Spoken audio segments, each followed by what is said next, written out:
হনুমানগড়ির হনুমানজি কিন্তু অযোধ্যাকে কিন্তু সে প্রোটেকশন দিচ্ছে। এই জায়গায় মাতা সীতা কিন্তু রান্না করতেন, চলুন সেই রান্নাঘর দেখায়।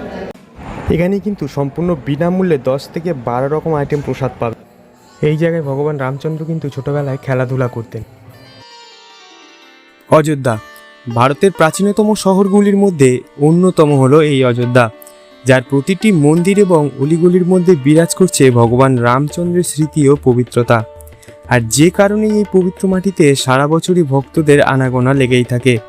একাধারে নবনির্মিত রাম মন্দির দর্শন ও অন্যদিকে তার বাল্যবেলার দশরথ মহলকে সাথে নিয়ে মাত্র একদিনই আপনারা এই অযোধ্যার কি দর্শন করতে পারবেন ও খরচ কত হতে পারে তার খুঁটিনাটি সমস্ত তথ্য সহ কমপ্লিট ডে ট্যুর গাইড থাকবে আজকের এই ভিডিওতে।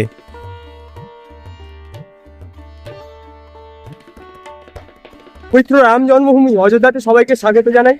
আজ হচ্ছে এপ্রিল মাসের 16 তারিখ। আর আজকের এই ভিডিওতে তোমরা যারা একদিনে অযোধ্যা ঘুরতে চাইছো, মানে সকালে ধরো ট্রেনে আসবে আবার সন্ধ্যে ট্রেনে ফিরে যাবে, মোটামুটি একদিনে যতটা অযোধ্যা কভার করা যায় সেটা টোটালটাই কিন্তু এই ভিডিওতে দেখাবো, ঠিক আছে? আশা করি আর কোনো মন্দির এখানে বাদ রাখবো না, এই একটা দিনে যতটা কভার করা যায়, ঠিক আছে? তো এখন হোটেল থেকে বেরিয়ে আমি প্রথমে যাব হনুমানগড়ি। ওই যে রাম মন্দিরকে পেছনে ফেলে আসছেন, এসেই দেখবেন 2 মিনিট হাঁটার পথ, এসেই হচ্ছে এখানে লাল বোর্ডে লেখা রয়েছে হনুমানগড়ি।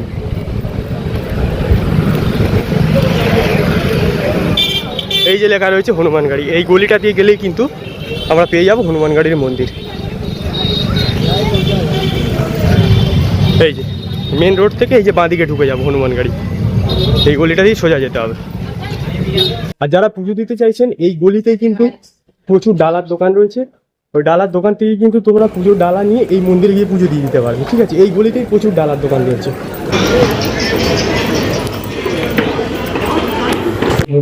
বলা হয় অযোধ্যা ভ্রমণ শুরুর আগে এই হনুমানগড়ির কিন্তু দর্শন করতে হয়। তো চলুন গিয়ে হনুমানগড়ির দর্শন করে আসি।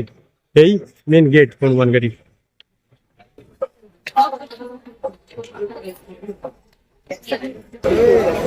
আর এই মন্দিরের পাশেই এখানে জুতো খুলে রেখে যেতে হবে, আর না হলে যারা ডালা টালা নেবেন, ফুল টুল নেবেন, তাদের দোকানেও রাখতে পারেন, ঠিক আছে? আমি কোনো ডালা নিচ্ছি না, যে কারণে কিন্তু এই যে এখানেই জুতো খুলে রেখে যাচ্ছে। প্রচুর জুতো খোলা আছে, অসুবিধার কিছু নেই। আর এই হচ্ছে হনুমানগড়ি মন্দিরের মেন গেট।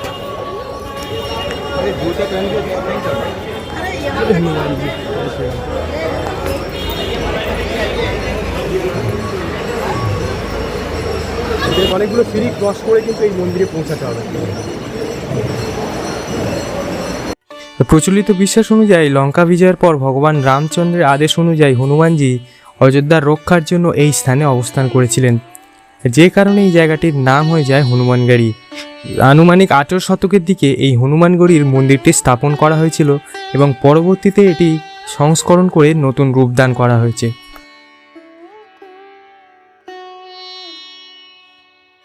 বলা হয় এই হনুমানগড়ির হনুমানজি সমগ্র অযোধ্যাকে কিন্তু সে প্রোটেকশন দিচ্ছে, ঠিক আছে? তো চলুন, আমাদের তার থেকে পারমিশন নেওয়া হয়ে গেল, এবার আমরা বাকি সাইট সিনগুলো করে নিই অযোধ্যা। এই হচ্ছে হনুমানগড়ি থেকে বেরোচ্ছেন, হনুমানগড়ি থেকে বেরিয়ে বাঁদিকে রাস্তাটা কিন্তু সোজা চলে গেছে কনক ভবনের দিকে, ঠিক আছে? একদম সামনেই কনক ভবন। তো চলুন আগে কনক ভবনটা দেখে আসি, তারপর গিয়ে রামলালার দর্শন করব। আমি অ্যাকচুয়ালি কনক ভবনটা দেখে নিচ্ছি, কারণ এই রাস্তা আর আমাকে তাহলে সেকেন্ড টাইম আসতে হবে না, একেবারে তাহলে রাম মন্দির দেখে ওদিক থেকে আমি ঘাটের দিকে বেরিয়ে যেতে পারবো, ঠিক আছে? তো হনুমানগড়ি দিয়ে বেরিয়ে একেবারে কিন্তু বাঁ দিকে রাস্তাটা কিন্তু সোজা চলে যাচ্ছে কনক ভবনের দিকে। অ্যাকচুয়ালি মন্দিরগুলো না সব পাশাপাশি। চলুন কনক ভবনের আগে আমার সামনে পড়লো দশরথ মহল, সেই দশরথ মহলটা আগে আপনাদের দেখায়। আমরা প্রবেশ করছি দশরথ মহলে। হনুমানগড়ির পর আমাদের আজকের দ্বিতীয় দর্শনীয় স্থান হলো রাজা দশরথের দশরথ মহল। বলা হয় এই দশরথ মহলেই ভগবান রামচন্দ্র এবং লক্ষ্মণ জন্ম ও শৈশব অতিবাহিত করেছিলেন। দশরথ মহলের মন্দিরটি ভীষণ সুন্দর দেখতে। বর্তমানে মন্দিরটি নতুনভাবে সংস্করণ করা হলেও মন্দিরে বেশ কিছু পুরনো কারুকার্য এখনও রেখে দেওয়া রয়েছে।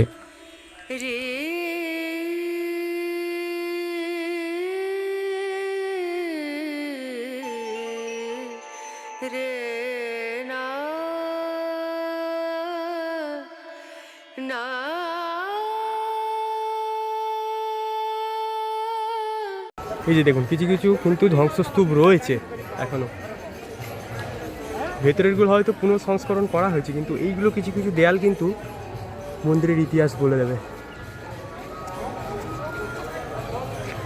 দশরথ মহল দেখা হয়ে গেল। এবার এখান থেকে বাঁদিকে রাস্তাটা সোজা কিন্তু চলে গেছে কনক ভবন। এটাও কিন্তু আরও একটা বিখ্যাত জায়গা শ্রীরামচন্দ্রের।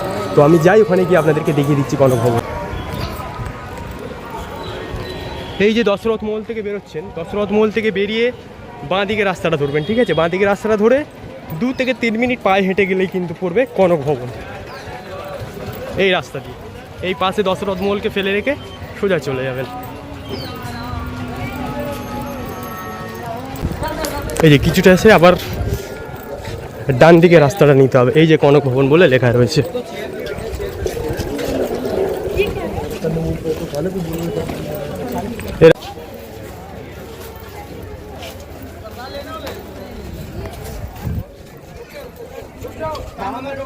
দশরথ মহল থেকে 2 মিনিট হাঁটা পথে পৌঁছে গেছি কনক ভবন। চলুন ভেতরে গিয়ে আপনাদেরকে দেখিয়ে আনি। জুতো খুলে দিলাম।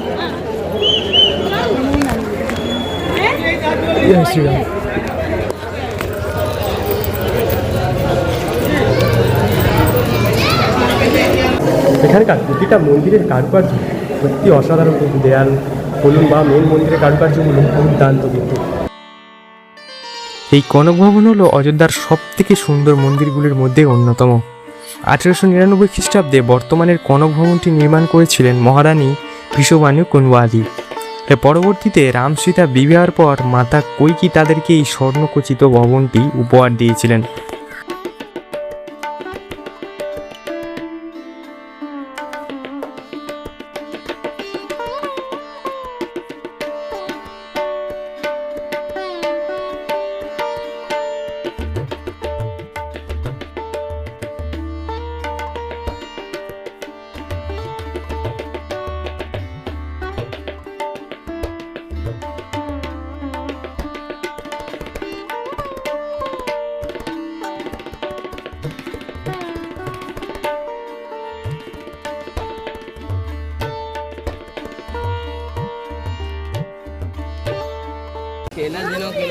ওই যে ভেতরে শুয়ে রয়েছে পুচি,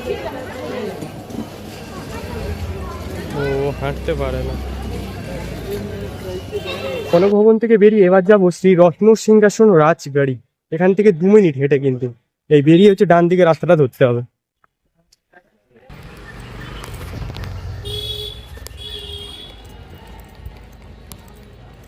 এই জায়গায় মাতা সীতা কিন্তু রান্না করতেন। চলুন সেই রান্নাঘর দেখায়।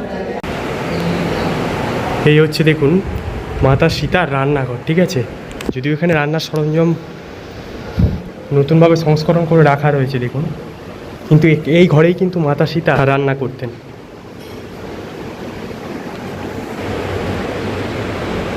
ভাবলে অবাক লাগে, এইসব জায়গায় কিন্তু একদিন ভগবান রামচন্দ্র, মাতা সীতা সবাই কিন্তু একসময় এখানেই থাকতেন, এখানেই বসবাস করতেন। আর সেই জায়গায় আমি আজ দাঁড়িয়ে রয়েছি। সত্যি খুবই ভাগ্যবান লাগছে নিজেকে, ঠিক আছে? কারণ ওনাদের আশীর্বাদ ছাড়া এই জিনিসগুলো কখনোই সম্ভব নয়। দেখুন একেবারে কিন্তু রন্ধনশালাতেই রয়েছি। সেই ওপরে দেখুন পুরোনো দিনের যে কই বর্গা বলা এগুলোকে, সেইগুলো রয়েছে। এগুলো যদি সংস্করণ করা হয়েছে, কিন্তু এটাই কিন্তু এখানেই কিন্তু রান্না করতেন। রাম সীতা রয়েছেন, হনুমানজি রয়েছেন।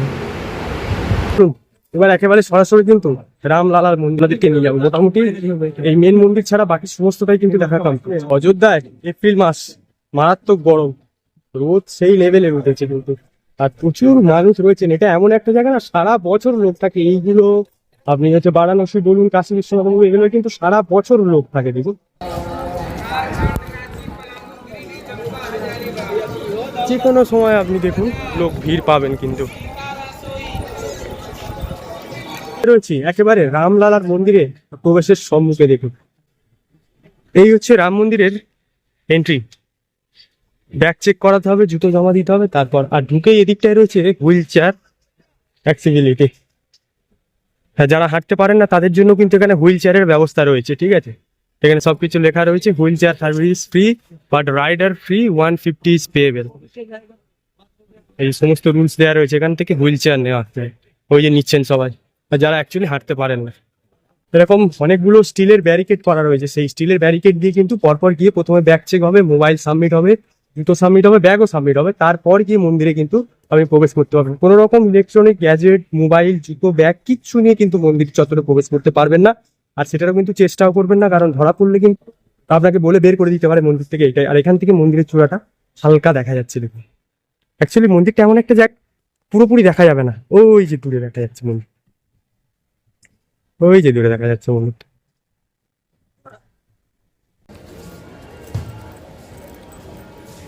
আপনাদের যাদের কাছে ব্যাগ, মোবাইল, জুতো আছে, চিন্তার কোনো দরকার নেই, ভেতরে নিয়ে চলে আসুন। এখানে ওনারা চেক করে ওটা সাবমিট করে তারপর আপনাকে মন্দিরে এন্ট্রি করাবে, ঠিক আছে? তো আদার্স কোথাও রেখে আসার দরকার নেই, ভেতরেই চলে আসুন। এখানে কিন্তু সেপারেট কাউন্টার রয়েছে ব্যাগ, জুতো, মোবাইল রাখা, ঠিক আছে? একদম এন্ট্রির মুখেই কিন্তু ব্যাগ স্ক্যান হয়ে গেল, ঠিক আছে? এমন কিছু নেবেন না যাতে ব্যাগটা আটকে যায়। ব্যাগ স্ক্যান হয়ে ভেতরে চলে এলেন, এসে ওই সামনে ওই জায়গাটায় কিন্তু জুতো রাখা আর মোবাইল রাখার জায়গা, ব্যাগও রাখার জায়গা ওখানে রয়েছে, কিন্তু স্ক্যানিংটা এই ঢোকার মুখেই হবে, ঠিক আছে? আর এই হচ্ছে মন্দিরের কিছুটা দেখা যাচ্ছে বাইরের অংশটা। এই যে সাইডে লেখা রয়েছে চরণ পাদুকা, অর্থাৎ এখানেই কিন্তু জুতো রাখতে হবে, ঠিক আছে? আর জুতো রাখার নিয়মটা হচ্ছে এদিক থেকে রাখবেন, ওদিক থেকে গিয়ে কালেক্ট করতে হবে, ওই পারের কাউন্টারে গিয়ে কালেক্ট করতে হবে, ঠিক আছে? এখানে পরপর প্রচুর কাউন্টার রয়েছে কিন্তু 36, শুধু কাউন্টার নাম্বারটা জমা একটু খেয়াল রাখবেন, রাখলে ওখান থেকে নিয়ে নেবে, উল্টো দিকে নেবে, এখানে জমা হচ্ছে, উল্টো দিকে নেওয়া। এই যে পেছনের কাউন্টারে হচ্ছে জুতো দিয়ে দিলাম, এরকম টোকেন দিল, আর তার পাশের কাউন্টারে হচ্ছে কিন্তু মোবাইল আর ব্যাগ, আর এর উল্টো দিকের কাউন্টার থেকে কিন্তু কালেক্ট করতে হবে ওগুলো। এই সেকশনটা পুরোটা জুতো, ঠিক আছে? একটুখানি ইনফরমেশনটা ভুল দিয়ে দিয়েছিলাম, এই সেকশনটা পুরোটাই জুতো। এবার জুতোর সেকশনটা ফেলে এসে এখানে সামনে কিন্তু ব্যাগ আর জুতোর হ্যাঁ, এই ব্যাগ আর হচ্ছে মোবাইলের কাউন্টার, ঠিক আছে? এইটা শুধুমাত্র জুতোর জোট। তো দর্শন কিন্তু হয়ে গেল, ঠিক আছে? মানে ভিড় হচ্ছে, এত সুন্দর ম্যানেজ করছে যে একদমই কিন্তু আটকাচ্ছে না। 5 মিনিট লাগলো দর্শন করতে। আর সিস্টেমেটিক হইতে একটার পর একটা জমা দিচ্ছেন, আবার একটার পর একটা নিয়ে বেরিয়ে আসছেন, যেদিক থেকে নিচ্ছেন তার উল্টো দিক থেকে নেবেন, বা যেদিক থেকে দিচ্ছেন তার উল্টো দিক থেকে নেবেন। মন্দির নিয়ে কিছু বলার নেই, কারুকার্য জাস্ট চোখ ধাঁধানো, মানে না দেখলে আমি মানে ভিডিও দিয়ে বলে কিছু বোঝানো যাবে না, দুর্দান্ত কাজ, আপনারা অবশ্যই আসবেন। এই জায়গাটায় কিন্তু ফ্রিতে প্রসাদ দেওয়া হয়, এনি টাইম চলে। চলুন আমি দেখাচ্ছি, এই যে প্রচুর মানুষ খাচ্ছেন প্রসাদ। এই জায়গাটা বিশাল বড় কিন্তু ফ্রি মহাপ্রসাদের কাউন্টার রয়েছে, সারা দিন চলে, প্রচুর মানুষ কিন্তু প্রসাদ খাচ্ছেন ফ্রিতে। এই যে এরকম খিচুড়ি দেওয়া হলো, আর তার সঙ্গে একটা করে এরকম মাজা টাইপের দেওয়া হলো, ঠিক আছে? জুস টাইপের, একদম ফ্রি অফ কস্ট, কিন্তু মন্দির থেকে বেরিয়ে এসেই পেয়ে যাবেন এই কাউন্টারটা।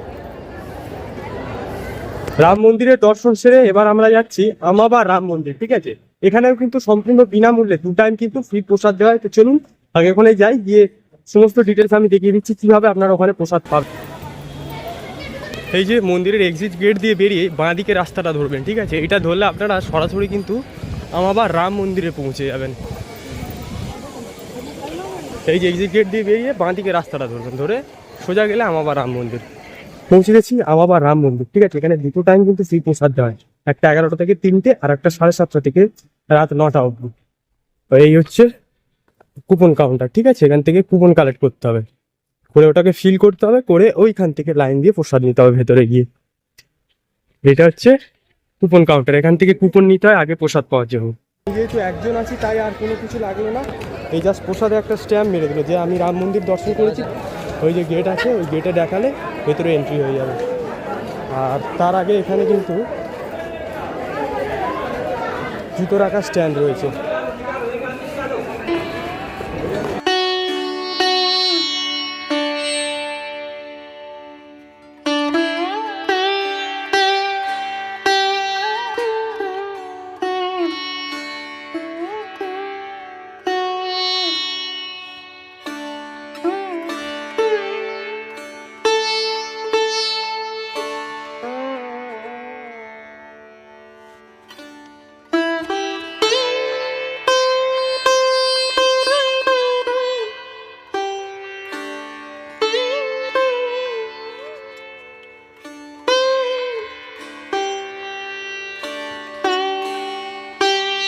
অযোধ্যা আসলে আপনার ফুড কস্ট মানে অলমোস্ট নাকে বরাবর, চারিদিকে ফ্রি প্রসাদের ভান্ডারা চলছে। অযোধ্যা জুড়ে না একটা বড় ব্যাটারি গাড়ি টাইপের চলছে, যেটা কিন্তু আপনি যেখানেই যান, মানে মন্দির থেকে ঘাট পর্যন্ত যেখানেই নামুন 20 টাকা করে ভাড়া, ঠিক আছে? Per head. এই যে এইরকম ধরনের ব্যাটারি গাড়ি, গোটা অযোধ্যায় চলছে কিন্তু এরকম। আপনি এই মন্দির থেকে ঘাট পর্যন্ত যত দূর যান না কেন, মানে ঘাট পর্যন্তই যেখানে নামুন 20 টাকা করে ভাড়া নেবে, কিন্তু বেশ দারুণ সুবিধা কিন্তু এই গাড়িগুলো।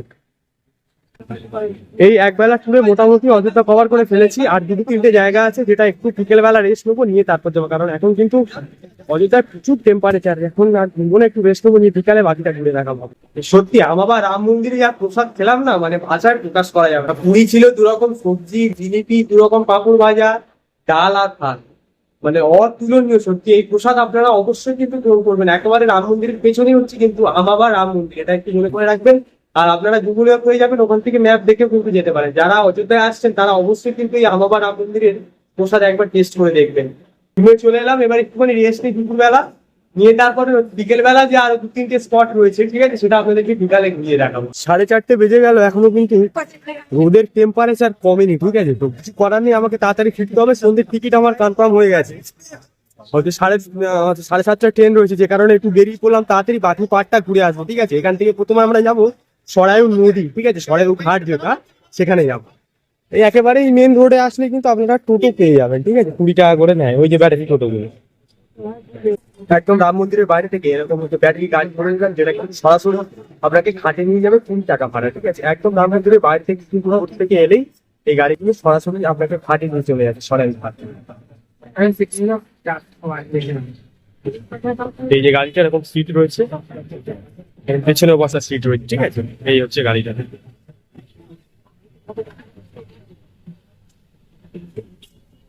আর এখান থেকে ঘাট মোটামুটি 10 মিনিট লাগে।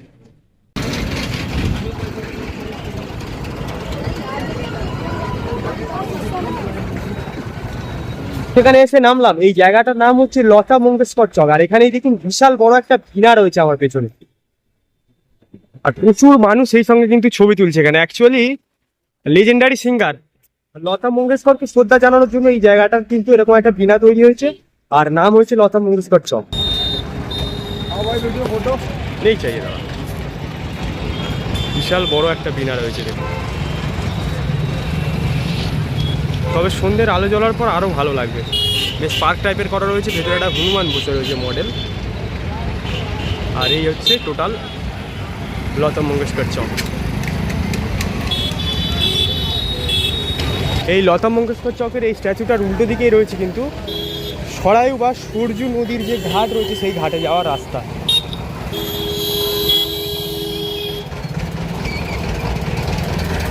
এই রোডটা ক্রস করলেই কিন্তু ঘাটে যাওয়ার রাস্তা।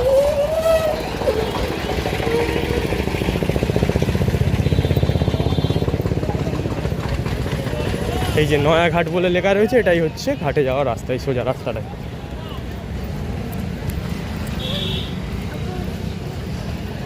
বিকেলের সময়টা এই ঘাটে এসে বসলে কিন্তু খুব ভালোই লাগবে। প্রচুর দোকান রয়েছে, আর কেনাকাটারও প্রচুর জিনিস রয়েছে, খাওয়া দাওয়া ফুচকা থেকে শুরু করে পপকর্ন, প্রচুর খাবার দাবার রয়েছে, লস্যি ওগুলো খেতে পারেন, বা গঙ্গার হাওয়া বেশ অসাধারণ লাগবে। এই বিকেল টাইমটা কিন্তু এই নয়াঘাট বা সরাই ঘাট দারুণ হবে।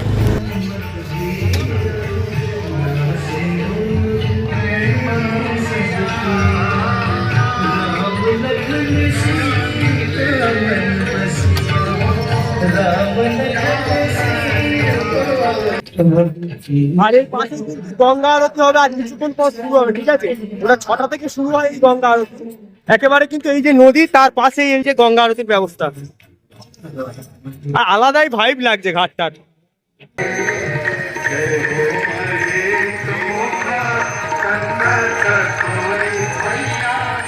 হচ্ছে সূর্য নদী, বোটিংও করা যায় কিন্তু এখানে।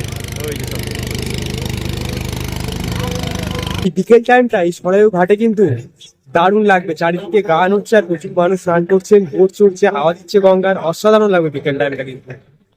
এই প্রচুর মানুষ কিন্তু স্নান করছেন এখনো, আর ওই যে বোট চড়ছে দূরে।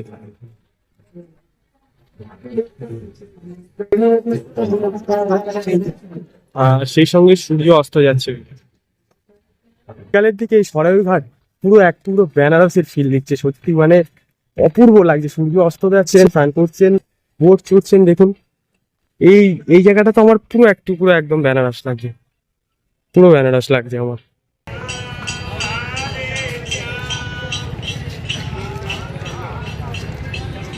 সরাইউ নদী থেকে কিছুটা হাঁটা পথে আমরা এসে পৌঁছলাম রাম কি পেয়ারি। এই ঘাটটার নাম হচ্ছে রাম কি পেয়ারি ঘাট। এই জায়গাতেও কিন্তু প্রচুর মানুষ স্নান করেন। যে যেটা দেখালাম ওটা ছিল ডাইরেক্ট সরাই নদী, আর এটা কিন্তু সরাই নদীর জলটাকে মেশিন দিয়ে এখানে প্রবেশ করানো হয়, ঠিক আছে। ওই যে ওখান থেকে, ওই যে দূরে দেখুন, ওই জায়গাটা থেকে মেশিনের মাধ্যমে ওই নদীর জলটাকে এখানে আনা হয়, এনে স্নান করে। আর আঁকালাম আমি আগে যেটা দেখালাম ওটা ডাইরেক্ট নদী।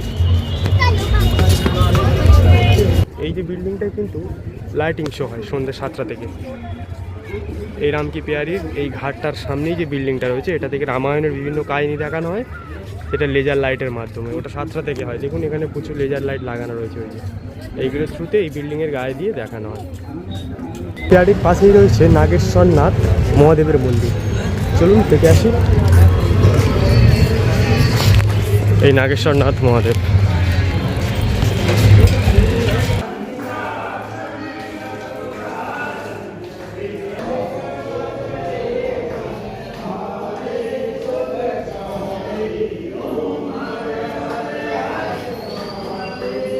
লাইট চলে গেছে, কি অপূর্ব লাগছে দেখুন।